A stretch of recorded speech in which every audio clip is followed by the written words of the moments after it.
జగన్ మళ్ళీ రాడనేటువంటి నమ్మకం లేదు కాబట్టి, ఎందుకంటే 40% ఓట్ షేర్ ఉంది కాబట్టి ఆ భయంతోనే పెట్టుబడి పెట్టేవాళ్ళు ఎవరు ముందుకు రావట్లేదు అని చెప్పి కూడా పదే పదే ముఖ్యమంత్రి గారు చెప్తున్నారు సార్. తెలుగుదేశం పార్టీ రాదని చెప్పి ప్రతి ఒక్కడు అంటున్నాడు స్వామి. పోయి ఒకసారి పోయి చూసుకోమని చెప్పాను పరిస్థితి ఏందో ఒకసారి. తెలుగుదేశం పార్టీ డిపాజిట్లు రావు నెక్స్ట్ ఎలక్షన్లో. ఆయన పరిస్థితి, ఆయన పాలన ఇలా ఉంది. నేను చెప్పిన దానిలో ఏది అవాస్తవాలు కాదు. సూపర్ 6 నీకు వస్తా అందా, కనీసం నీ ఇంట్లో అన్నా, కనీసం నీ ఒక్కరికన్నా ఇస్తున్నాడా? మన సూపర్ 6లు లేవు, సూపర్ 7లు లేవు, చేసేదంతా అబద్ధాలు, చేసేదంతా మోసాలు ఉన్నప్పుడు ఎవడైనా ఎందుకు తెస్తాడు స్వామి ఓటు? సార్ నిన్న మీరు జగన్ 2.0 చూడబోతున్నాను అంటే 2.0 ఎలా ఉంది? 2.0 అయినా కానీ ఒకటి గుర్తుపెట్టుకోవాల్సింది, ఏదైనా కానీ పాలనలో విశ్వసనీయత ఉండాలి. ఒక మాట చెప్తే ఒక రాజకీయ నాయకుడు అది చేస్తాడు అన్న నమ్మకం ఉండాలి. That is called governance, that is called విలువలు, విశ్వసనీయత. ఈ రెండు ఉన్నప్పుడు పాలన అనేది ఆటోమేటిక్లీ బాగా ఉంటుంది. ఎస్, లాస్ట్ టైం నిన్న నా ప్రెఫరెన్స్లో I was mentioning more about కార్యకర్తలకు సంబంధించిన విషయం. ఎందుకంటే లాస్ట్ టైం మనం అధికారంలోకి వచ్చిన వెంటనే జూన్లో అధికారంలోకి వచ్చాం, మార్చ్లోనే కోవిడ్ వచ్చేసింది.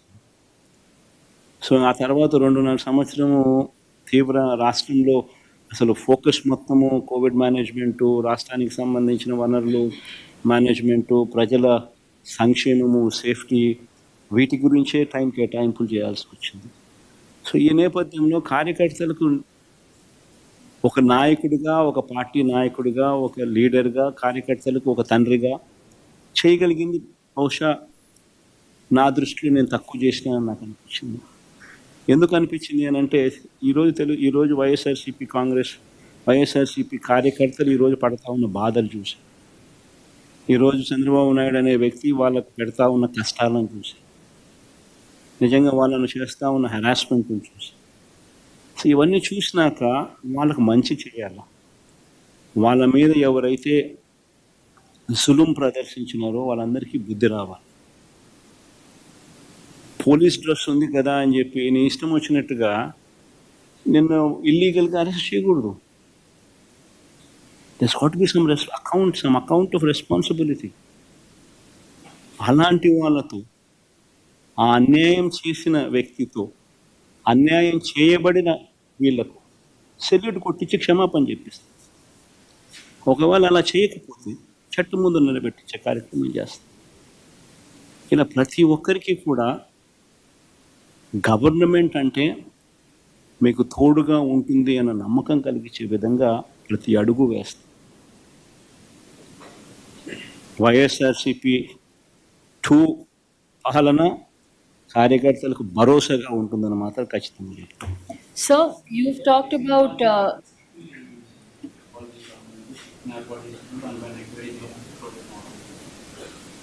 అసలు ఆశ్చర్యకరమైన విషయం, నేను నిన్న ఈనాడు పేపర్లో రాస్తే ఐటమ్స్ చూసిన నాకు నిజంగా ఆశ్చర్యం అనిపించింది. ఒక మనిషిని ఏ రకంగా ఇరికిచ్చాలని తాపత్రయపడతా ఉన్నాను. అసలు పెద్దారెడ్డి కొడుకు మిథున, అది రాసింది కదా ఈనాడు, రాసింది పెద్దారెడ్డి కొడుకు మిథున అని చెప్పి రాసింది. సరే, మిథున్కి ఏం సంబంధం? ఆయన పార్లమెంట్, లోక్సభ ఫ్లోర్ లీడర్. వాళ్ళ నాయనది ఏ పోర్ట్ఫోలియో? మన ఆయనకి ఇక్కడికి ఏం సంబంధం? ఇష్టం వచ్చినట్టుగా ఇరికేయడం. ఆడేడో ఇంకోడు కసిరెడ్డి రాజా, ఎవరో పేరు చెప్పారు, ఈనాడు రాసి. ఎవడైనా ఆయనకు ఏం సంబంధం? మద్యానికి ఏం సంబంధం? అంటే ఎవడో ఒక ఆశీస్సు ఉండదు, పట్టుకోవడం రావడం, ఆశీస్సు ఇరికించడం, తీసుకోవడం, పెట్టడం, ఆశీస్ పేరు ఇంకోటితో చెప్పించడం, ఆశీస్ పేరుతో ఇంకొకరు రామచంద్రాడి పేరు, వెంకటరాముడి పేరు, సురేష్ పేరు చెప్పించడం. ఎన్ని కేసుల్లో నిలబడతాయి ఎన్ని? అసలు ఎవడైనా కానీ డబ్బు ఎందుకు ఇస్తాడు? ఫస్ట్ ఫండమెంటల్ క్వశ్చన్ ఆలోచన చేయాల్సింది, అందరూ ఆలోచన చేయండి. డబ్బు ఎవడైనా ఎందుకు ఇస్తాడు? అయ్యే రేట్లే కదా చంద్రబాబు నాయుడు హయాంలో ఉన్నది, సేమ్ బేసిక్ రేట్లే కదా ఇంకా మన హయాంలో బేసిక్ రేట్లకు సేమ్ పెట్టి ట్యాక్సులు పెంచినాం. బేసిక్ రేట్ అదే కదా, చంద్రబాబు నాయుడుకి ఇచ్చినాడు. వల్ల ఈనాడు రాస్తాడా చంద్రబాబు నాయుడు తీసుకున్నాడని? మరి చంద్రబాబు నాయుడుకి ఇచ్చినప్పుడు ఇంకోరికి ఎందుకు ఇస్తారు? ఇంకా మన హయాంలో వాల్యూమ్స్ తగ్గినాయి, రేట్లు షాక్ కొట్టే విధంగా ట్యాక్సులు పెంచినాయి. సో ట్యాక్సులు పెంచి బేసిక్ రేట్ అట్టే ఉంచి వాల్యూమ్స్ తగ్గేట్టుగా చేసిన వాళ్ళకి ఇస్తారా? అది చంద్రబాబు నాయుడు గారి హయాం మాదిరిగా వాల్యూమ్స్ పెంచినోనికి,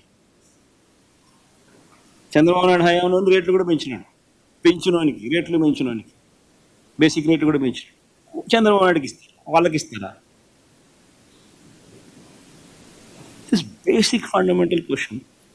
2,73,000 కోట్లు బటన్ నొక్కి లంచాలు లేకుండా, వివక్ష లేకుండా డిస్పర్స్ చేసిన ప్రభుత్వం వైఎస్ఆర్సీపీ.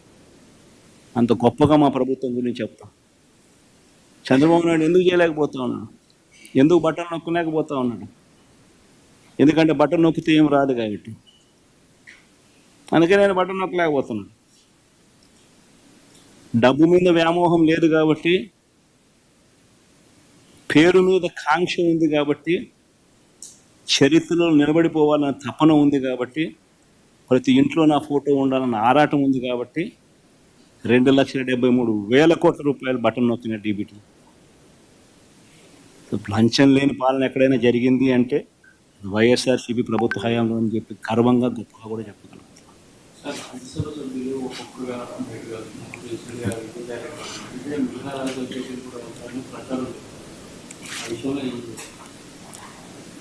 బేసిక్లీ ఒకటి గుర్తుపెట్టుకోవాలి,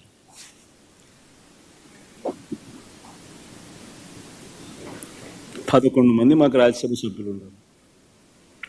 పోయిన వాళ్ళు ఎంత? 3 పోయినారు. సాయిరెడ్డితో కలుపుకుంటూ 4 పోయినారు. బేసిక్లీ పోయే ప్రతి ఒక్కరికి కూడా నేను ఒకటే మాటే చెప్తా, రాజకీయాలలో ఉన్నప్పుడు క్యారెక్టర్ ఉన్నాను, క్రెడిబిలిటీ అనే పదానికి అర్థం చేసి ఉన్నాను. రాజకీయాలలో ఉన్నప్పుడు కాలర్ ఎగరేసుకొని చెప్పాలి, ఫలానాడు మా నాయకుడు అని. అది ముఖ్యమంత్రి అయినా సరే, ఎమ్మెల్యే, ఎంపీ అలాంటి ఆయనైనా సరే, ఎమ్మెల్యే అయినా ఇలాంటి అయినా సరే, ఎవరి గురించి అయినా కానీ ఇట్లా గొప్పగా చెప్తాం.